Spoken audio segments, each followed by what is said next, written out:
Hello, welcome to my second video, Mamen. Dan sekarang tips yang akan saya berikan adalah cara mencatat yang baik ala Mamen Y atau mind mapping. Dan sekarang saya akan bagi sharing dulu ya, cerita tentang kenapa kita harus punya basic skill cara mencatat yang baik. Karena dari sekian banyak yang diomongin, yang dibicarain sama guru kita, biasanya di kelas, ini buat teman-teman kita yang SMA, kadang-kadang guru-guru kita ngomong panjang lebar dan tidak ada di buku atau tidak ada di teks.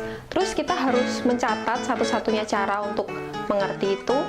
Dan yang paling membosankan adalah ketika kita sadar bahwa beliau banyak banget ngomong, tapi kita nggak bisa menangkap apa yang dia omongin.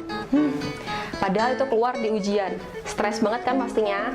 Makanya sekarang saya akan memberikan kalian skill gimana caranya mencatat yang baik. Nah, sekarang di sini sudah ada 3 basic skill yang bisa kalian terapkan. Yang pertama adalah jangan mencatat seluruh kata-kata dari guru kita. Jadi jangan pernah mencatat setiap detail apa yang diomongin dari guru kita. Jadi seperti misalnya pagi anak-anak, kamu tulis pagi anak-anak, nggak mungkin banget kan, pasti buang-buang waktu banget. Jadi yang kedua adalah berpikir untuk pakai kata-kata keyword aja atau kata kuncinya. Jadi jangan menulis semua kata-kata guru, tapi cari kira-kira apa sih kata kunci yang dibicarakan oleh guru kita. It's a second point is a keyword. Kemudian ketiga, ini yang paling penting ya. Setelah kita tahu keywordnya apa, kita bisa pakai cara mind mapping. Apa sih mind mapping? Ada yang tahu? Mind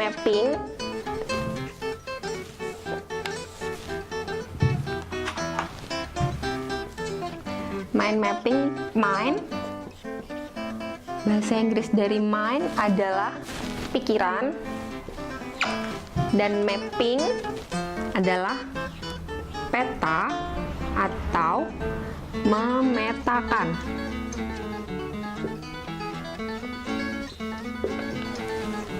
Jadi istilah mind mapping bisa kita artikan sebagai bagaimana cara kita memetakan pikiran kita.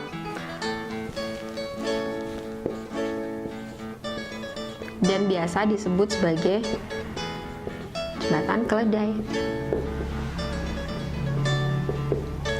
Ini poin penting yang harus bisa dipunyain oleh kalian para mamen-mamen, siswa-siswa SMA, ataupun bisa berguna banget di setiap kesempatan, entah itu di kelas atau saat kalian sudah masuk kuliah atau dimanapun, ketika kalian butuh membantu pikiran kalian untuk mengerti suatu masalah.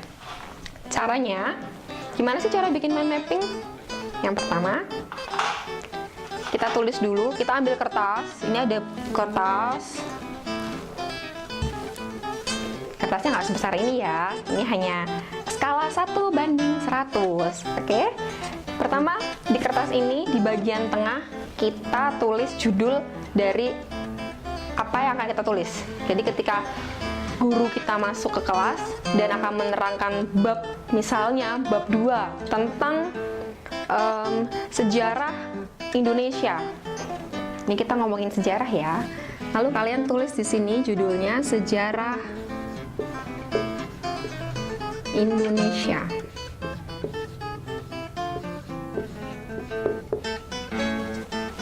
Kemudian satu lagi yang paling penting, setiap kata harus diberi separator, atau kalau di sini biasanya saya bikin awan-awan, tapi itu terserah kalian. Kalian bisa bikin kotak atau bisa bikin bulat, terserah kalian. Yang penting gunanya adalah membatasi kalau ini judul. Kemudian selanjutnya ketika guru kalian sudah mulai bicara, guru kalian sudah mulai memberitahukan materi-materi, kalian bisa membuat cabang-cabang di setiap bagian dari awan ini, atau terserah kalian mau bikin kotak atau lingkaran dan sebagainya. Nah, jumlah dari panah-panah ini tergantung dari berapa poin-poin atau keyword yang akan kalian tangkap nantinya saat guru kalian berbicara. Misalnya, ketika menjelaskan sejarah Indonesia, guru kalian mencatat tanggal-tanggal penting atau membicarakan tentang peristiwa-peristiwa penting. Maka mungkin di sini guru kalian akan mengatakan bahwa 17 Agustus adalah hari proklamasi atau hari kemerdekaan Indonesia. Maka kalian bisa tulis di sini 17 Agustus. Dan jangan lupa setiap keyword diberi separator. Terserah boleh apapun bentuknya, bisa kotak, bisa bulat-bulat. Lalu 17 Agustus itu hari apa? Kalian bisa beri di sini hari kemerdekaan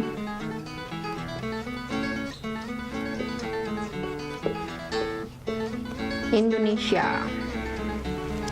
Nah, kemudian poin kedua apa keyword kalian yang bisa kalian tangkap dari guru kalian? Mungkin adalah cara perjuangan.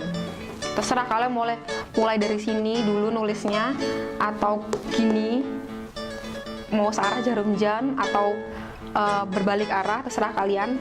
Yang penting kalian ngerti sendiri cara mendapatkan kemerdekaan.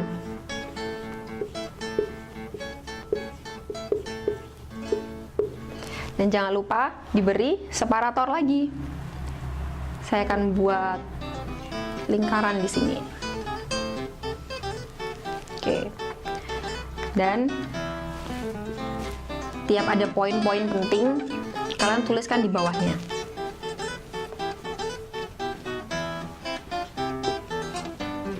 Poinnya ada berapa? Terserah kalian bisa menangkap berapa dari guru kalian, dari materi yang diberikan oleh guru kalian. Kalau kalian hanya menangkap 2, tulis 2 di bawahnya apa saja. Kalau bisa menangkap lebih dari itu, terserah kalian.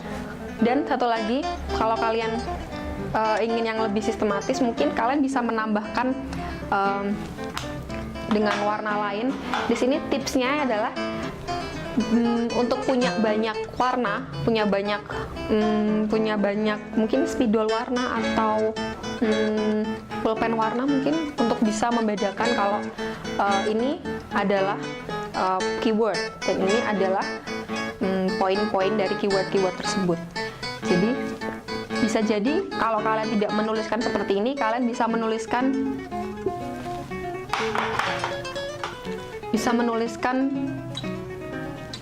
di samping keyword kalian. Misalnya di sini cara mendapatkan kemerdekaan, terus tanggal-tanggal penting, atau pahlawan-pahlawan kemerdekaan.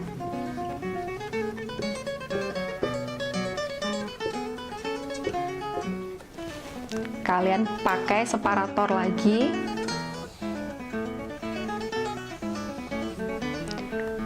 Dan setiap pahlawan yang disebutkan,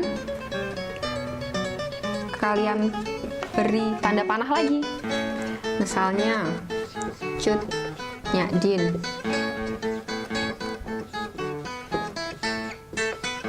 atau siapa.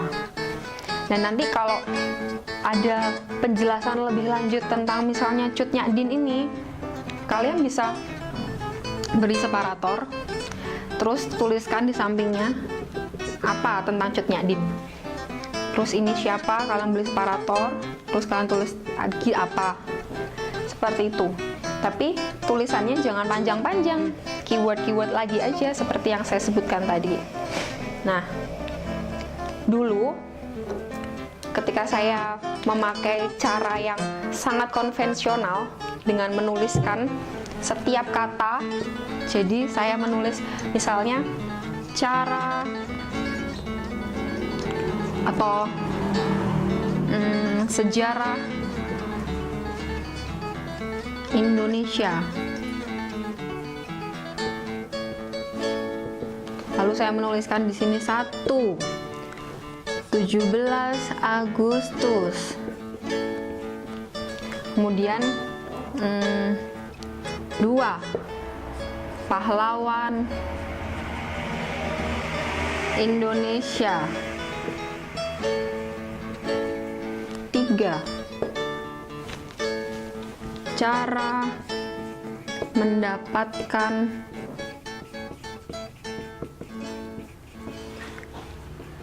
kemerdekaan. Hal-hal, coba kita bandingkan antara menulis dengan konvensional seperti ini dengan cara mind mapping di sebelahnya. Kita akan bisa melihat bahwa yang ada di tulisan ini masih belum tersusun secara rapi, karena kita masih harus membaca satu persatu apa bagian-bagiannya, dan otomatis kalau guru kita ngomongnya cepet, kita akan terlambat untuk menulisnya. Nah, kalau pakai mind mapping, karena yang ditulis hanyalah keyword penting dari topik-topik bahasan, kalian bisa, oke, sejarah Indonesia 17 Agustus. 17 Agustus apa ya? Hari kemerdekaan Indonesia. Oh, kalau kemerdekaan Indonesia dicapai tanggal 17 Agustus, kira-kira pahlawannya siapa aja ya? Pahlawannya ada misalnya Cut Nyak Dien, ada Patimura atau siapa. Terus gimana sih cara mendapatkan kemerdekaan? Langsung ke sini.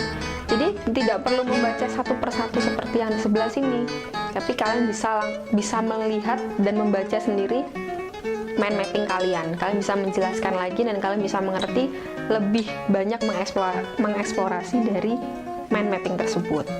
Dan kalau untuk menurut saya, terserah ini ya, kalau buat yang lainnya bagaimana cara mencatat yang baik, karena tergantung cara belajar kita juga. Biasanya kalau cara seperti ini, mind mapping, lebih bisa digunakan oleh orang-orang yang cara belajarnya suka menulis atau dia lebih suka mencatat seperti itu. Kalau kalian bisa otodidak tanpa mencatat pun it's okay, tapi coba praktekkan ini sekali 2 kali dan bandingkan sama cara kalian yang lama. Kalau lebih efektif, maka pakai terus ya. So, jangan takut buat mencatat dan jangan takut untuk mendengarkan, karena mencatat bisa jadi lebih menyenangkan dengan mind mapping. Oke, bye. Thank you for your attention.